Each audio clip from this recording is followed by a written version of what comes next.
double initial pinch bending machine. This machine is a double pinch. What this is that each of the lower forming rolls move independently. They can move into full pinch contact with the top roller.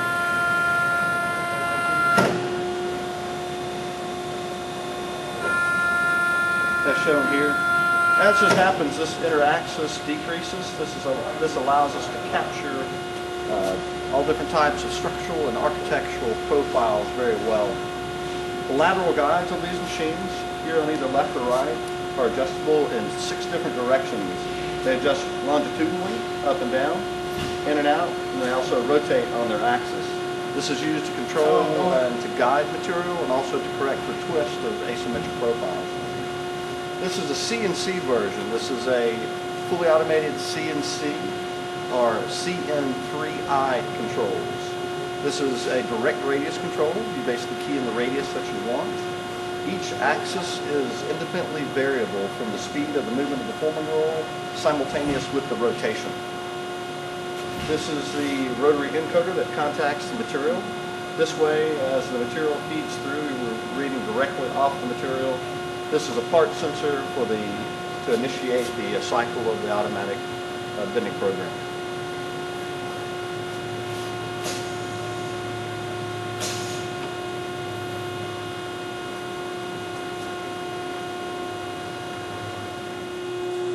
We're looking at the profile definition screen. I want to give a quick overview of the ease of setup for profiles.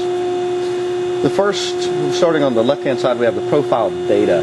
This is the name of the profile. For this particular profile, it was an 1¼ inch square tube extrusion.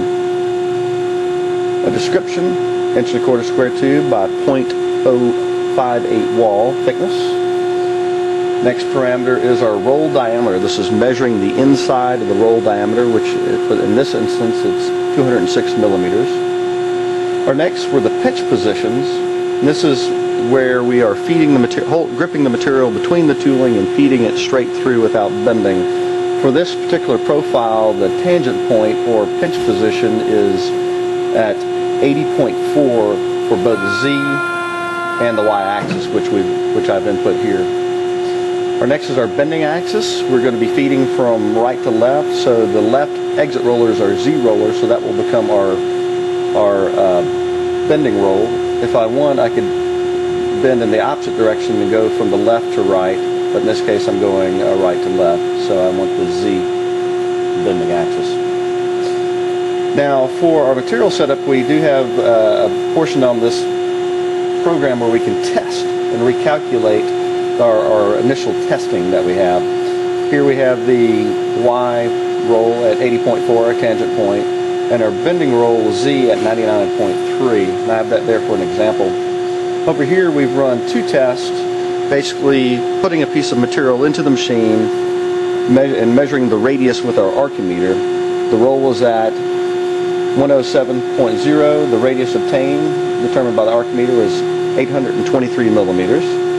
For our second test, the Z bending roll was at 94.7. The radius obtained was at 1,776 millimeters. Now all that I need to do to fine-tune the calibration, the machine does this fairly automatically, is I put in a value of 1200. The machine is calculating a position of the Z-axis at 99.3. So what I can do here, using the manual controls, I can put a next piece of test material in, adjust the roll to 99.3, roll it, and then measure the radius using the archimeter, and then I would put that value here. Once that's done, I'll do a first recalibration. It will give the calculated position of the roll. I'll provide the radius that was obtained, and we'll do this a second time, and this helps to provide a very precise material setup. Then we can press save. Once this is done, we'll press yes. We're ready to program.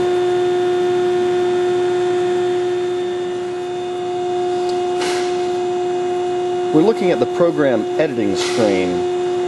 What I want to show here is just the ease of programming in that this is a direct radius program. I can go to the profile. I've got my 1¼ inch square tube extrusion. I'll select this. From this point I can name the program, put a description. I can have my initial feeding speed when I'm inserting material into the machine. I can insert a header that shows on the programming screen. Here I can put a value where once the profile passes the material sensor, it will back up to a certain preset point. And programming, I'll insert a line. This is the beauty of the program here, where I can select a line, a radius angle, a radius length, or a chord rise. I just input the value for radius, length, speed, and what's called a transition length, which is basically blending. If I want to blend over the 50 millimeters or 100 millimeters, I can easily change the fluidity or how smooth we bend from one bend to the next. So for each line of programming, I can easily pick a line. In this case, it's just the length and the speed and the transition. A radius angle, which I have my radius, the angle, the speed, and the transition. The length here, the radius length, so radius and length, and chord offset, which is the chord and the rise. By inputting this, I can program step by step and easily produce any type of radius and straight line combinations. Now we'll run an example of our program using an 1¼ square tubular extrusion to a 45-degree angle at a 24-inch radius.